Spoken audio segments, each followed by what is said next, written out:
Assalamualaikum warahmatullahi wabarakatuh. Perkenalkan, saya Zulfa Fauzia dengan NIM 1262052121339 dari kelas PGMI 5E akan menjawab pertanyaan UTS dari mata kuliah pembelajaran IPS, MI atau SD dengan dosen pengampu Bu Mufiqah.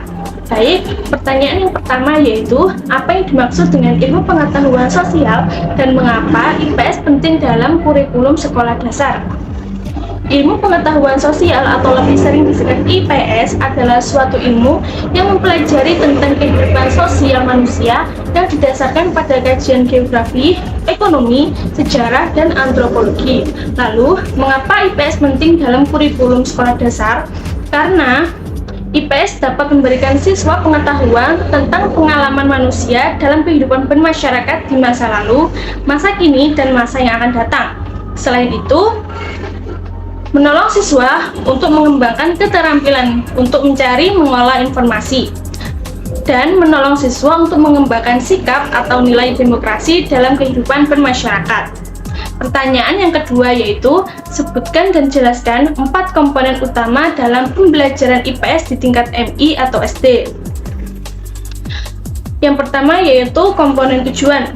Tujuan pembelajaran IPS yaitu membekali peserta didik dengan kemampuan mengembangkan pengetahuan dan keilmuan IPS sesuai dengan perkembangan kehidupan masyarakat, ilmu pengetahuan dan teknologi, membekali anak didik dengan kemampuan berkomunikasi dengan sesama warga masyarakat dan berbagai bidang keilmuan serta bidang keahlian. Komponen yang kedua yaitu materi. Materi pada pembelajaran IPS dapat diajarkan kepada peserta didik tidak hanya bersumber pada kehidupan sehari-hari, tetapi juga dapat berasal dari buku-buku novel, buku cerita, koran, majalah, dan lain-lain sebagainya. Mata pelajaran IPS di SD terdiri dari berbagai disiplin ilmu. Yang pertama yaitu geografi, yang kedua sosiologi, yang ketiga ekonomi, dan yang terakhir sejarah. Komponen selanjutnya yaitu strategi.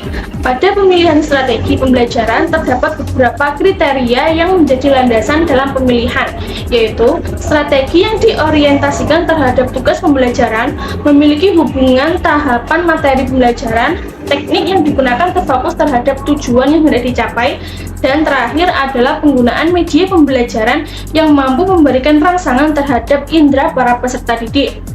Komponen yang terakhir yaitu evaluasi. Bentuk penilaian semua kompetensi dasar yang digunakan dalam pelaksanaan evaluasi pada pembelajaran IPS SD atau MI terdapat 3 kompetensi, yaitu kompetensi sikap, pengetahuan, dan keterampilan. Evaluasi ini bertujuan untuk melakukan penilaian terhadap pencapaian tujuan suatu pembelajaran dan untuk melakukan penilaian terhadap proses implementasi pembelajaran secara keseluruhan dan termasuk penilaian terhadap kegiatan evaluasi itu sendiri. Kegiatan tersebut dapat menghasilkan feedback agar dapat memperbaiki dan menyempurnakan komponen-komponen dalam pembelajaran IPS yang dikembangkan. Pertanyaan yang ketiga yaitu mengapa guru harus mengajarkan tentang budaya dan keanekaragaman sosial dalam pembelajaran IPS?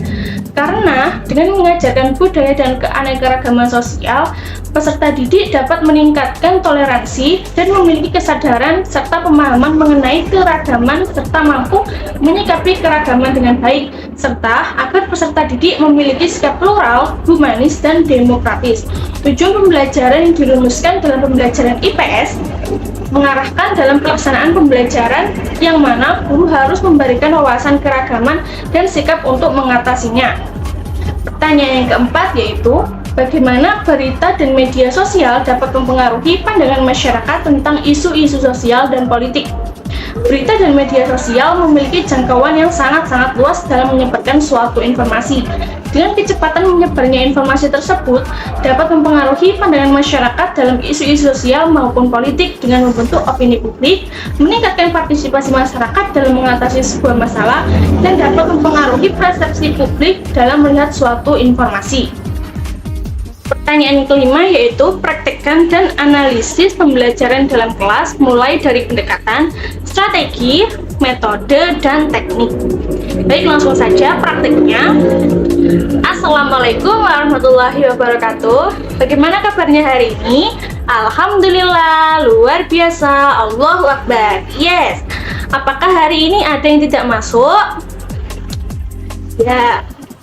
Nah, hari ini kita akan mempelajari tentang keberagaman sosial budaya yang ada di Indonesia. Nah, Ibu mau tanya, siapa yang sudah tahu ada berapa provinsi yang ada di Indonesia? Iya, provinsi yang ada di Indonesia ada 38. Dari banyaknya provinsi tersebut, pasti ada perbedaan sosial dan budaya yang ada di masyarakatnya.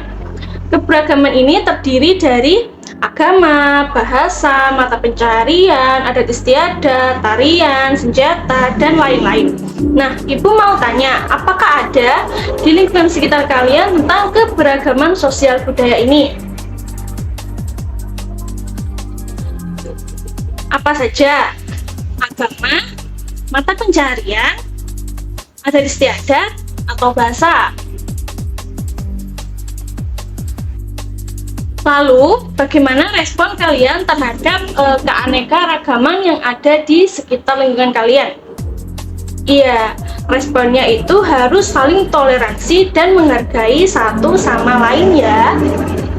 Selanjutnya, kan keberagaman sosial budaya ada agama, bahasa, adat istiadat, tarian, baju adat, dan senjata tradisional. Ibu mau kalian membentuk menjadi 5 kelompok, masing-masing membahas keberagaman yang ada di lingkungan sekitar kalian. Misalnya di lingkungan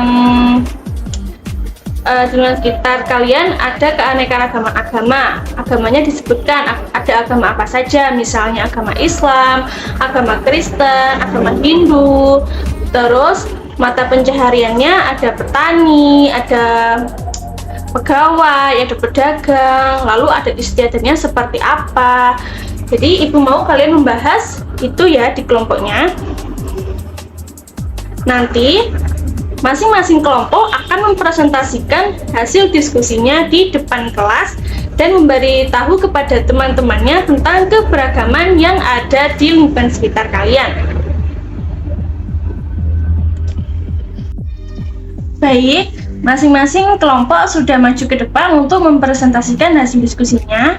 Sekarang ganti Ibu yang akan menjelaskan apa sih keberagaman itu. Jadi, keberagaman itu adalah kondisi dalam masyarakat yang terdapat banyak perbedaan dalam berbagai bidang. Keberagaman juga berarti memahami bahwa setiap individu itu unik dan mengakui perbedaan individu lainnya. Sikap yang harus ditumbuhkan setelah mempelajari materi ini yaitu adalah toleransi. Jadi, kalau kalian menemukan perbedaan yang ada di lingkungan sekitar kalian tidak boleh mengejek atau menjelek-jelekkan satu sama lain, melainkan harus menghargainya ya. Misalnya, teman kalian ada yang beragama Kristen, ada yang beragama Hindu, nah sedangkan kalian beragama Islam. Jadi sikap kalian terhadap teman-teman kalian yang mempunyai perbedaan agama yaitu menghargainya sebagai makhluk sosial dan makhluk Tuhan yang Maha Esa. Baik, dari materi yang sudah disampaikan Ibu, apa ada yang ingin ditanyakan? Ya, belum ada. Ibu akan merefresh kembali apa yang sudah kita pelajari hari ini. Baik, tadi Indonesia ada berapa provinsi? Iya, ada 38. Lalu, apa saja keragaman yang ada di Indonesia? Iya, ada bahasa, ada suku, ada adat istiadat, ada agama, ada mata pencaharian, ada tari adat, baju adat, senjata tradisional, dan lain-lain. Baik, materi hari ini Ibu akhiri. Mari kita membaca basmalah hamdalah bersama-sama. Alhamdulillahirabbil alamin. Semoga ilmu yang Ibu berikan menjadi ilmu yang bermanfaat.